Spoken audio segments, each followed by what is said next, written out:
He coined the phrase biodegradable long before anyone knew what it meant or even cared. Today, phrases like natural source and environmentally friendly are marketing's favorite buzzwords. His products have been both for over 75 years. He was a doctor, an inventor, a philosopher, a preacher, an entrepreneur, and a visionary. A man who spent his life going against the grain of contemporary thinking. He was Forrest C. Shaklee, and his was a life ahead of its time.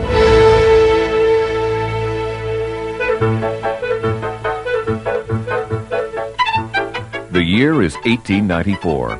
America is just emerging as an industrial power. It's been 1 year since Henry Ford built his first automobile. Next year, Marconi will invent the radio. And far away, in a small farmhouse near Carlisle, Iowa, a frail child is born. From the very beginning, Forrest Shaklee struggles with life. The attending doctor diagnoses him with tuberculosis. No one expects him to survive the winter, let alone the next 91 extraordinary years. But survive he does. Much to the amazement of family and physicians alike, Forrest steadily grows stronger. But his recovery means spending long hours convalescing alone. On sunny days when other boys are either hard at work or hard at play, young Forrest can be found walking through the woods near his home. He observes animals and insects going about their daily lives, becomes fascinated by their keen instincts.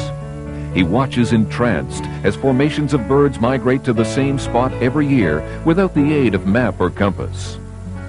It is then, no more than 7 or 8 years old, that Forrest has a profound realization. Animals listen to the voice of nature. Men have forgotten how. For the rest of his life, he remains attuned to the signs of nature's revelations.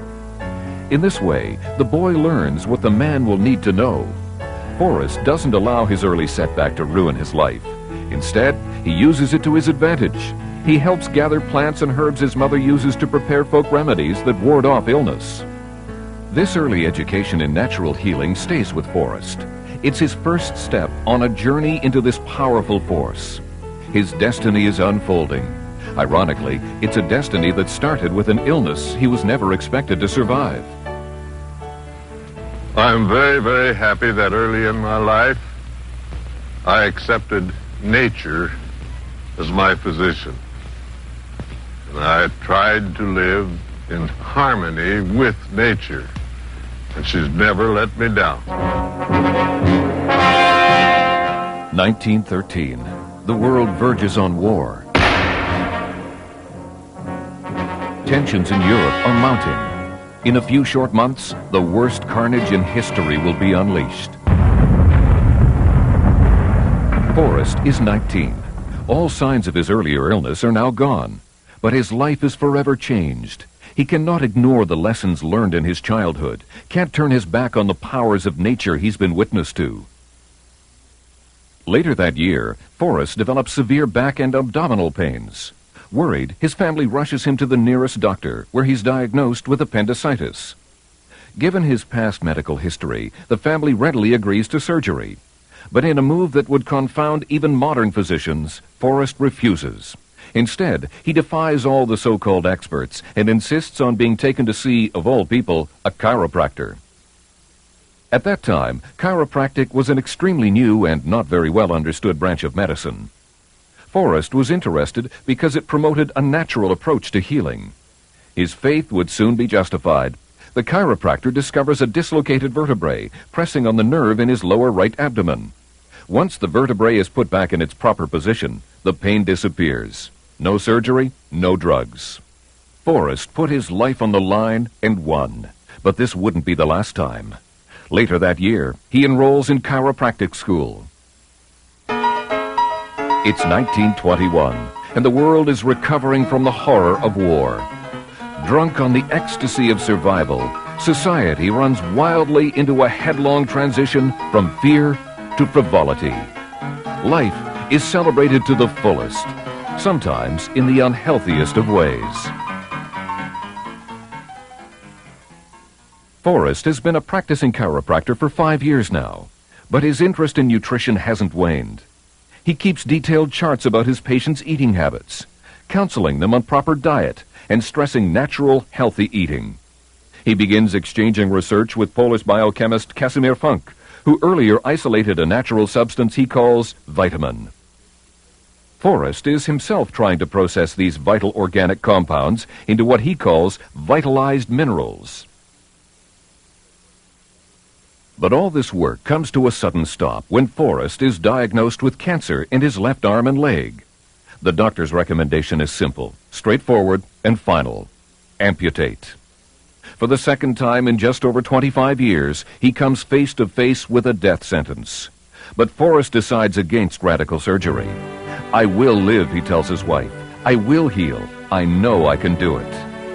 With these prophetic words, Forrest commits himself to act on his beliefs. He will put the healing powers of nature to the ultimate test, and he will be the guinea pig. For 2 years, he maintains a rigorous program of nutrition and blood analysis. He scours the countryside in search of the freshest fruits and vegetables. To this diet, he adds megadoses of natural vitamins and minerals of his own making. 4 years after he started his own self-administered treatment, Forrest is fully recovered. There's no sign of the cancer that threatened him earlier. Conventional doctors are stunned. Forrest has proved them wrong again. He reopens his clinic and begins dispensing his own specially formulated food supplements for the first time. The same ones that helped save him from certain death. He has risked his life on his beliefs, and won. He's now convinced of nature's healing powers, and he's ready to share them with the rest of the world. We too have an instinct telling us what to do, sometimes forcing us to do things that we don't want to do. But if we listen to nature, we would get along a whole lot better in this world. It's 1929, and the party is over. The roaring 20s are about to give way to the depressing 30s. In a few months, the American Stock Exchange will collapse, triggering the worst economic disaster in history. That same year, the Shaklee Clinic burns to the ground. At a time when most people are worried about keeping their jobs, Forrest takes his in a completely different direction. He leaves it in a pile of ashes. Instead, he decides to concentrate on his nutritional research and buys a farm in Oregon. Here, he begins to unravel the mystery of nature and food. The fresh vegetables and herbs he grows in his own fields supply his experiments. This work soon inspires Forrest to again open a clinic so he can share his findings with patients. The year is 1931. The place is Oakland, California. Forrest is driven by an inner belief in his own work.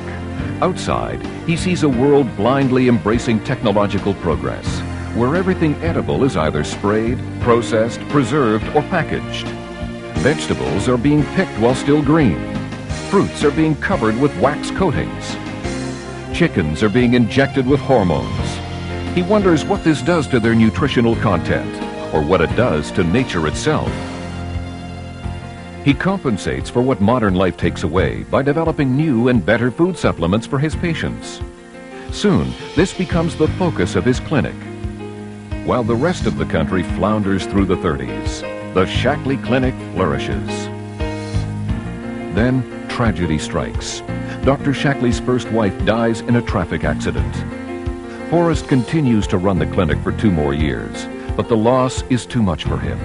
The good doctor closes his doors and retires at the tender age of 49. The year is 1956, and the golden age of prosperity is well underway. Shaklee has been retired for over 10 years. During that time, he meets and falls in love with a widow from Vancouver, Dorothy Porter. Next year, they will marry.